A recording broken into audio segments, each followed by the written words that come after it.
الخيرات والله يسعد أوقاتكم بكل خير يا رب. اليوم رح شارك معكم أكلة شامية قديمة لذيذة كتير وطيبة كتير، وللأسف قلال كتير كتير اللي بيعرفوها بهالزمن، وحتى اللي كانوا يعرفوها ممكن بطلوا يعملوها لأنه هي تقريبا صايرة 3 أكلات بأكلة واحدة، وممكن تكون مكلفة للبعض، لهيك في ناس كتير بتفضل تعمل كل أكلة لوحدها. بس رغم هيك هاي الأكلة مميزة وطعمتها غير عن ال3 أكلات البقية. واليوم رح شارك معكم طريقة المشمشية أو الكبة المشمشية. هاي الأكلة شامية قديمة وكتير لذيذة وطيبة وبنكهة كتير مميزة. مثل ما شفتوا، أول شي أنا عم حضر حشوة الكبة اللي هي عبارة عن بصلة ولحمة وفلفل أسود وملح بس، مو أكتر، وبخليها على جنب لحتى تبرد. وهون عم قلي اللحمة الشقف لحتى اسلقها، بس تتقلى منيح وتتحمر معي بحطلها المي المغلية لحتى وبخليها على النايس لحتى تستوي. هاي الأكلة جامعة بين الشاكرية واللبنية والفولية، وهن 3 أكلات طيبين ولذيذين، وكل أكلة لوحدها بتحكي حكاية. برغم هيك لما تجمعوا هالأكلات كلها مع بعضها وتعملوها كبة مشمشية رح تلاقوا الطعم مختلف تماما ولذيذ جدا ولا يمكن تنسوه. وهون بعد ما قليت اللحمة ضفت لها رشة فلفل أبيض لحتى ما يتغير لون المرقة، أنا بدي إياها تضل فاتحة. وبس قليتها ضفت عليها المي المغلية، وطبعا هلأ منشيل الزفرة وبنحط لها المطيبات اللي انتو بتحبوا تضيفوها على اللحمة. هون بالكيس المخصص للسلق اللحمة أنا حطيت بصلة وورق غار وقرفة وهيل، ما بدي أكتر من هيك اللحمة يعني. وهلأ بشيل الزفرة وبحط لها معلقة سكر وبغطي عليها على نار هادية لحتى تستوي.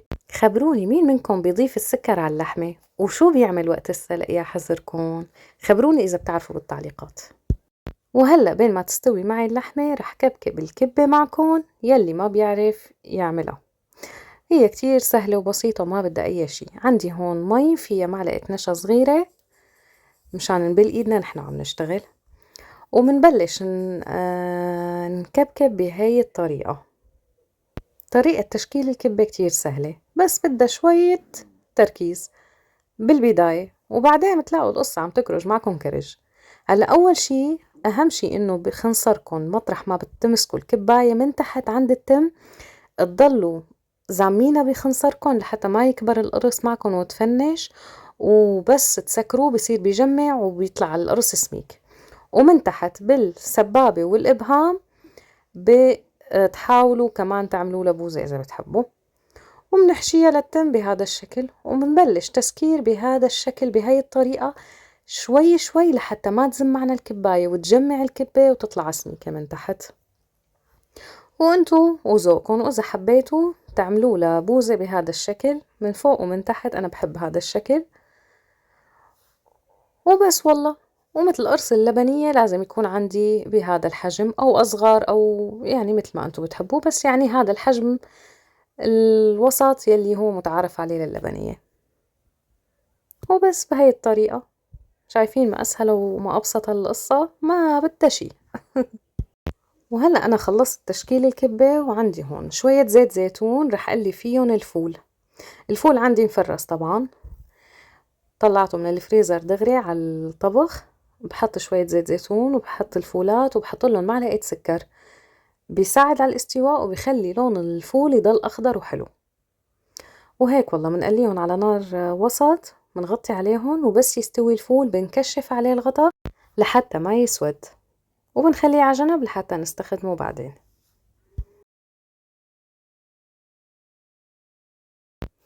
وهلأ بنجي على اللبن. اللبن أول شي أنا على البارد بحط اللبن، وبحط على كل كيلو معلقتين نشا كبار. أنا هون عندي كيلين لبن ضفت عليهم 4 معالق نشا كبار، وتقريبا نص معلقة ملح أو معلقة صغيرة ملح، وانتوا بتشوفوا بس ليغلي بتذوقوا الملح تبعه، إذا تمام تمام، وإذا بدكم زيادة بتزيدوا بس لا تكتروا من الأول. وكيليين اللبن أنا بضيف عليهم كاسة حليب، وبحركه كتير كتير منيح على البارد وبدون بيضة. أنا ما بحب أضيف بيضة على اللبن ولا بحياتي حبيتها، وما بدكم لازم خيط البيض ولا طعمته. وصدقوني اتبعوا هالطريقة وحركوه كتير منيح على البارد حتى بدون مكسر، بيمشي الحال معكم وما بيفرط ولا بيخرز ولا بيعمل أي شي، وبيطلع بجنن وكريمي وطعمته كتير طيبة. هلأ بعد ما حركته كتير منيح على البارد رفعته على النار، وما بتشيلوا عنه ايدكن لحتى يغلي، وبتضلوا عم تحركوا باتجاه واحد باتجاه عقارب الساعة هيك لحتى غلى عندنا. وهلأ بس غلا أنا رح ضيف عليه شوي من مرقة اللحمة، ومرقة سلق اللحمة عندي فاتحة وما رح تخلي لون اللبن يغمق. هلأ نحن عادة بس نطبخ الشاكرية منحطلها من مرقة اللحمة كتير، وبيعطيها طعم كتير طيبة. وهي الأكلة ممكن الناس ما تضيف عليها مرقة لحمة، بس أنا كمان حبيت ضيف مرقة اللحمة لأنه بتزكيه وبتدسمه وبتعطيه طعم كتير طيبة. وشايفين بهاي الطريقة اختبرنا إذا اللبن صار عندي تمام وجاهز، بنشيله على جنب ومنكمل شغلنا. هلأ هون الفولات أنا بعد ما استوى عندي قيمتهم على جنب وبردوا، رح ضيف عليهم معلقة سمنة وحط عليهم اللحمة اللي مسلوقة بعد ما صفيتها، وهي انسلقت وتملحت واستوت كتير كتير منيح. رح قليها تقليبة مع الفولات هيك، بس تقليبة على الخفيف لحتى ياخدوا من نكهة السمنة وياخدوا من نكهة بعض. وهلأ بدنا نضيف مكون أساسي اللي هو السلق. أنا عندي هون سلق مقطع ومغسول كتير منيح ومنشفته مصفيته، رح ضيفه على الفول شوي شوي وقليه معهم لحتى يدبل ويتقلى شوي. يعني تقريبا أنا عندي هون نص كيلو لحمة شقف، وحطيت عليهم كاسة فول، تقريبا كاسة فول مفرز، والسلق شي جرزة تقريبا. بتقطعوها بهاي الشكل وبعدين بتقلوها معهم لحتى تدبل وتصير جاهزة لحتى نضيفها على اللبن. هلأ اللبن عندي صار جاهز غلا وصار أموره بتمام. أنا غيرت الطنجرة عندي هون لطنجرة تانية، ورح سقط باللبن الكبة وخليها تغلي مع اللبن لحتى تستوي معنا منيح. الكبة ما بقليها أصول لأنه تنحط هيك باللبن، هي للبنية منحطها هيك مثل ما هي. وما تخافوا أبدا، ما رح تفرط ورح تستوي كتير منيح ورح تطلع كتير طيبة. هلأ أنا ما سقطت كل كمية الكبة اللي عملتها لأنه حسيتها كتيرة، لأنه هلأ بدنا نضيف على اللبن كمان الفول واللحمة والسلق اللي عملناهم. لهيك اكتفيت بهاي الكمية، وكمية الكبة اللي زادت عندي فيني فرزها عادي ولا بيصير لها أي شي. والتحريك رح يكون على الخفيف وعلى الهدى بهذا الشكل، بس مهم ما تلزق معنا بسفل الطنجرة، ونقلبهم هيك على الخفيف بدون ما نكسر الكبة. وبالمناسبة بعد ما غلى اللبن أنا دقته وحسيت إنه لسه بيتحمل شوية ملح، فضفت له كمان شوية ملح. يعني أنتم ما تكتروا من البداية، بعدين بتدوقوا اللبن بس يغلي، إذا بدو بتضيفوا له. أفضل ما تحطوا بالبداية ويكون كتير وما تقدروا تشيلوا منه الملح.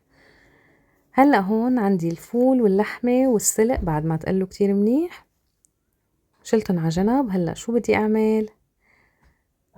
بدي حط كمية من السمنة، قلي فيهن توم مهروس، نقليه كتير منيح، بحط له رشة صغيرة ملح ورشة فلفل أبيض، وبلشت تطلع هالريحة اللي بتغوب القلب. ما بعرف في حدا بالعالم ما بيحب ريحة الكزبرة والثوم هن عم يتقلوا، غريب صراحة. هي أحلى ريحة عنا، ونحن شوان معروفين يعني أكلاتنا أغلبها فيها كزبرة وثوم. مو كل العالم تستخدم الكزبرة الخضراء، بس نحن أكلاتنا أساسا الكزبرة. ما بنقدر بلاها. وعلى فكرة الكزبرة والثوم بهي الأكلة أساسي كمان. هلأ ممكن الناس اللي ما بتحبها ممكن تستغني عنها، لكن صدقوني جربوها وما رح تندموا. هلأ ممكن كتير ناس ما تكون بتحبها، فعادي، مو إنه ما بنعمل الأكلة، لا عادي بنعملها وأموركم تمام، وما تضيفوا كزبرة وثوم إذا ما بتحبوا. وهلأ هيك بعد ما تقلى عندي الثوم ضفت له هالكزبرة الخضراء المغسولة والمفرومة، وبلشت تطلع هالريحة اللي بتغوب القلب. الله، يعني لا تقولوا لي نحن شوام بنعشق الكزبرة. بعدين والله العظيم أنا بستغرب، يعني في ناس ما بتحبها، كيف شلون؟ والله في أكلات ما بتزبط بدون الكزبرة الخضراء. يلا ما علينا، كل واحد على حسب ما متعود. المهم نحن عنا إياها شيء أساسي.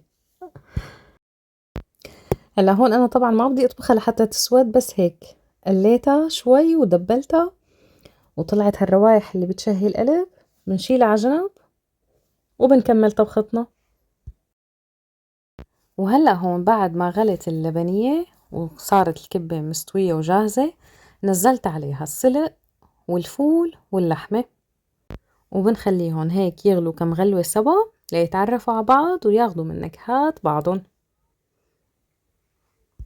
وما بننسى التقليب بضل هون بحذر عشان حتى ما تتكسر الكبة معنا، فبنقلب شوي شوي هيك من تحت لفوق شوي شوي لحتى ما تتكسر الكبة، وبنفس الوقت نضمن انه ما في شي ملزق بسفل الطنجرة. وهيك بعد شي 7 دقايق صارت الأكلة عندي جاهزة. رح نزل عليها الكزبرة والثوم اللي قليناهم، ورح خلي منهم شوي للزينة. وهلأ بس بنقلبهم هيك تقليبة ونخليهم كمان يغلوا غلوة مع بعض، وبتكون هون أكلتنا صارت جاهزة. ويا عيني على أطيب أكلة كبة مشمشية راح تدوقوها بحياتكم، جربوها وما راح تندموا. وهلأ أكلتنا صارت جاهزة للسكب، شوفوا ما شاء الله تبارك الرحمن، الريحة والنكهات شي خيال. لازم تجربوها. يعني الكبة اللبنية لحالها، والشاكرية أكلة تانية، والفولية أكلة لحالها، بس لما اجتمعوا كل هالأكلات بأكلة وحدة صدقوني أخذوا الطعم لمكان تاني، ورح تجربوها وما رح تندموا، رح تضلوا تعيدوها. وشوفوا لي على هالمنظر، ما شاء الله تبارك الرحمن، يعني شو بدي أوصف لكم لأوصف لكم الطعمة والنكهة والروايح، الله شي بياخد العقل. وهي الأكلة عادة ما بيعملوا قدامها رز، بس أنا حبيت أعمل رز بشعيرية، وبما إني ملكة الرز بشعيرية يعني ما في غنى عنه على سفرتي. وحتى لأني كنت عازمة أهلي وولاد أختي كمان كتير بيحبوا الرز، لهيك حبيت أعمل لهم رز بشعيرية. وشوفوا لي على هالمنظر، ولا الطعمة شو بدي أحكي لكم لأحكي لكم، يا ريت فيني دوقكم. الله الله على الطعمة، شي ناهي، يعني ميكس النكهات اللي صاير شي ما بينوصف. لازم تجربوها، إذا لسه ما بتعرفوها لازم تجربوها. وبالختام حابة أتشكر كل مين وصل معي بالفيديو لهون، وبدي أذكركم إذا لسه ما اشتركتوا بالقناة اشتركوا بالقناة، لا تنسوا اللايك. كانت معكم نور، سلام.